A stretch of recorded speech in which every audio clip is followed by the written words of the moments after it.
몇 년 전 나는 대학 진학과 동시에 서울 외곽에 있는 조용한 동네로 이사하게 되었다. 대학 근처라 월세는 싸고 무엇보다도 계약 당시 집이 너무 깨끗해서 마음에 쏙 들었다. 집주인은 오래된 집이지만 최근에 리모델링을 해서 그런 것이라며 웃으며 이야기했다.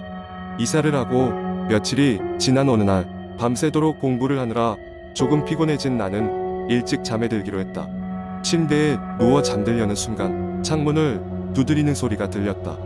고개를 돌려 창문을 보았지만 껌껌한 밤하늘밖에 보이지 않았다. 그냥 바람 때문일 거라 생각하며 다시 잠에 들었다. 다음 날 아침 뭔가 불안한 기분을 떨칠 수가 없었다. 나는 인터넷을 뒤져보기로 했다. 게시판에 창문 두드리는 소리라고 검색했더니 수많은 이야기가 나왔다. 대부분이 바람이나 나뭇가지 때문이라는 내용이었지만 어떤 글은 나를 섬뜩하게 만들었다. 글쓴이는 나처럼 이유를 알 수 없는 두드림 소리를 들었고 결국 알아보니 그것이 단순한 소리가 아니었다는 내용이었다. 이틀 뒤 나는 그 소리를 다시 들었다. 이번에는 좀 더 분명하게 폭우가 내리던 밤. 소리는 날 더 긴장하게 만들었다. 두려움에 잠겨 침대에서 벌떡 일어나 창문을 확인했다. 창문 밖에는 아무것도 없었다.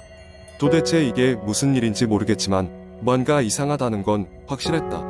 몇 주 친구들과 술자리가 열렸다. 타지에서 온 나는 같은 과 동기들과 친목을 다지며 그날의 일을 이야기했다. 친구 중 한 명이 갑자기 심각한 표정으로 입을 열었다. 내가 이사간 곳 금내 이상한 소문 돌아 호기심이 생긴 나는 그에게 자세히 물었다. 친구는 우물쭈물하다가 조용히 내게 말했다. 사실 그 동네 귀신 이야기가 좀 있어. 내가 이사간 집 근처에서 사람이 실종됐다는 이야기도 있고 그 이후로 유령이 나와서 방해한다는 말도. 무서운 이야기를 믿진 않았지만 조용한 그 동네에 그런 소문이 있다는 게 매우 신경 쓰였다. 다음날 그 동네를 대회하며 더 많은 이야기를 수소문했다. 한 현지 아줌마가 조용히 다가와서는 내게 묘한 이야기를 들려주었다. 그 집 전에 젊은 여자가 살았었어. 하지만 그 여자 어느 날 갑자기 사라졌지.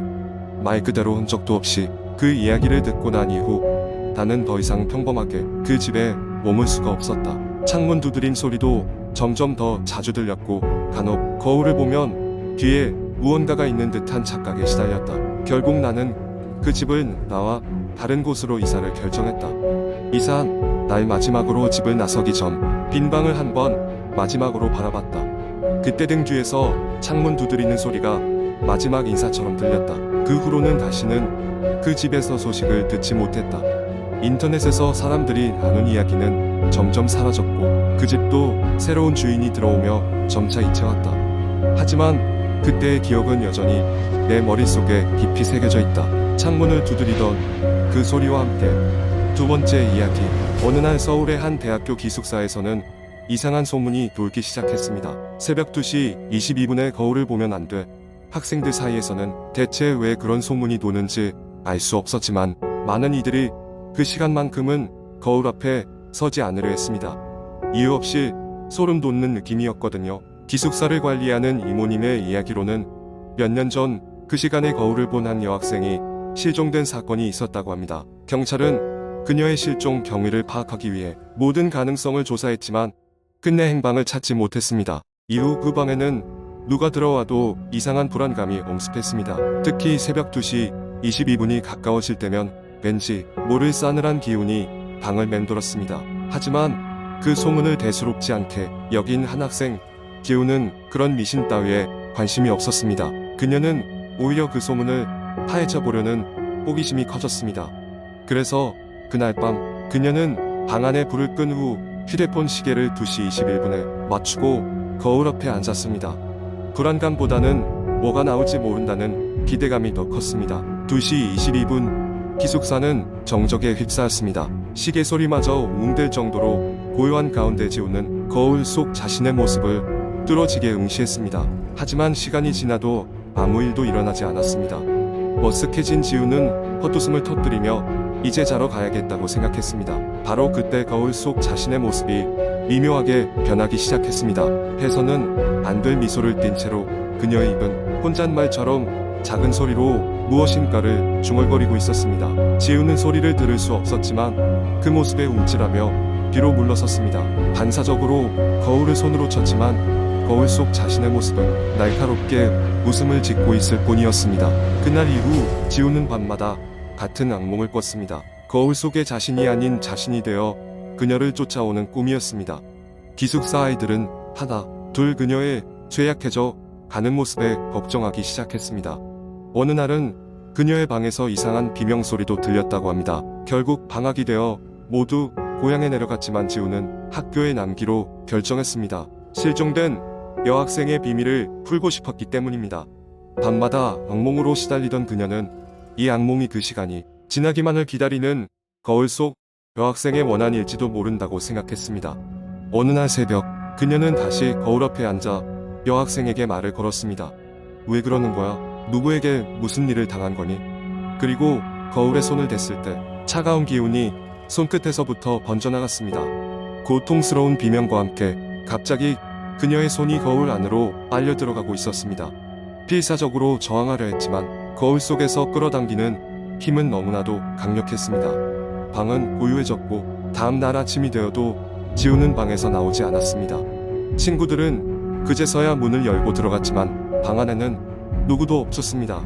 단지 거울 앞에는 그녀의 핸드폰만 덩그러니 남아있을 뿐이었습니다. 그 후 학교에서는 그 기숙사 방을 폐쇄하기로 결정했습니다. 여전히 그 방을 흉흉한 소문과 함께 그 시간만큼은 아무도 그 거울을 마주하지 않으려 합니다.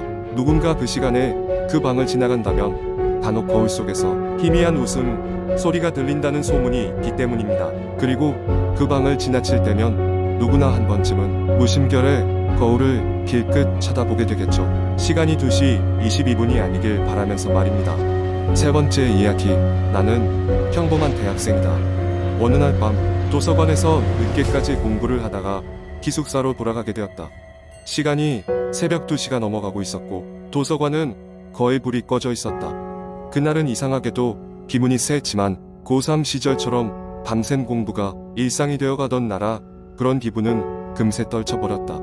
기숙사로 가는 길목에는 오래된 공원이 하나 있었다. 공원은 원래 밤에는 거의 불이 켜지지 않아서 평소엔 다른 길로 돌아가곤 했으나 오늘따라 빨리 돌아가고 싶어서 용기를 내어 그 길을 택했다.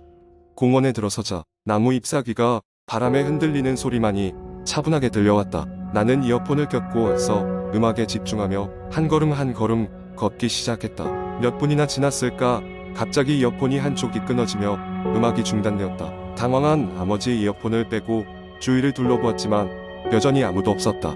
곧바로 이어폰을 주머니에 넣고 발걸음을 서둘렀다. 공원의 중간 즈음에 거의 다다랐을 때 나는 멀리서 한 아이가 미끄럼틀을 타고 있는 것을 보게 되었다.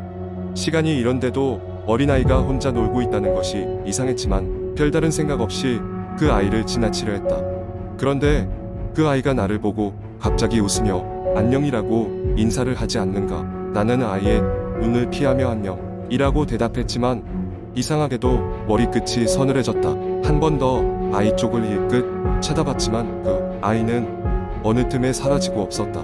이제는 정말로 기분이 이상해지기 시작했고 나는 발걸음을 더욱 재촉했다. 공원을 거의 다 나왔을 즈음 뒤에서 들려오는 발걸음 소리에 본능적으로 돌아봤다. 다시 그 아이가 있었다. 이번에는 미소를 지으면서 내게로 천천히 걸어오고 있었다. 간담이 서늘해진 나는 도망치듯 공원을 빠져나와 기숙사까지 달려갔다. 기숙사 방으로 돌아오자마자 창문과 문을 잠그고 숨을 고르기 시작했다. 심장이 요동쳤고 그 아이의 웃는 얼굴이 자꾸만 머릿속에 맴돌았다. 늦은 시간이었지만 방 친구에게 모든 이야기를 털어놓았다. 그러자 친구는 심각한 얼굴로 말했다. 그 공원에 전에 내려오는 소문이 있는데 혼자 노는 아이가 나타난다거나 그런 이야기야. 그 아이를 보면 안 좋다고 하더라. 순간 소름이 돋았다. 친구는 공원에 대한 이야기를 덧붙였다.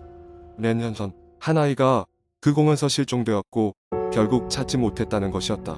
나는 무슨 말을 해야 할지 몰랐고 그저 침대에 누워서 이불을 뒤집었었다. 그날 밤 그리고 이후 며칠간은 계속해서 그 아이의 웃는 얼굴이 떠올라 잠을 잘 수가 없었다. 며칠 후 나는 정신을 차리고 공원 근처를 다시 지나가게 되었다. 낮이었는데도 공원을 보는 것만으로도 여전히 등골이 오싹했다. 그때 누군가 발을 툭 쳤다. 깜짝 놀라 돌아보니 검은 양복을 입은 할아버지가 서 있었다. 할아버지는 약간 무서울 정도로 깊은 주름과 노년의 중후한 목소리로 말했다. 너 그 아이 봤지? 얼굴이 굳어질 수밖에 없었다. 할아버지는 공원의 벤치에 잠시 앉아보라고 했다. 그리고는 그 아이가 실종된 날부터 계속해서 공원에 나와 그 아이를 기다리고 있다고 했다. 하루도 빼놓지 않고 믿기지 않는 이야기였지만 나도 모르게 할아버지를 따라 벤치에 앉게 되었다. 한참을 멍하니 바라보던 나는 공원의 입구에 다시 아이가 있는 것을 보았다. 이번에는 아주 멀리서 보였지만 확실히 웃고 있었다. 하지만 그 모습이 차츰 흐려지더니 어느새 사라져버렸다. 할아버지는 한숨을 쉬고는 말했다. 이젠 해방일지 모르겠구나. 그날 이후로 그 아이는 다시 나타나지 않았다. 그리고 나도 자연스레 그 일을 잊게 되었지만 여전히 그때의 기억은 내 머릿속에 선명하게 남아있다. 어쩌면 그 아이는 나에게 할아버지가 아니었다면 평생을 공원에서 헤맬 수도 있었겠다는 그런 생각이 들었다.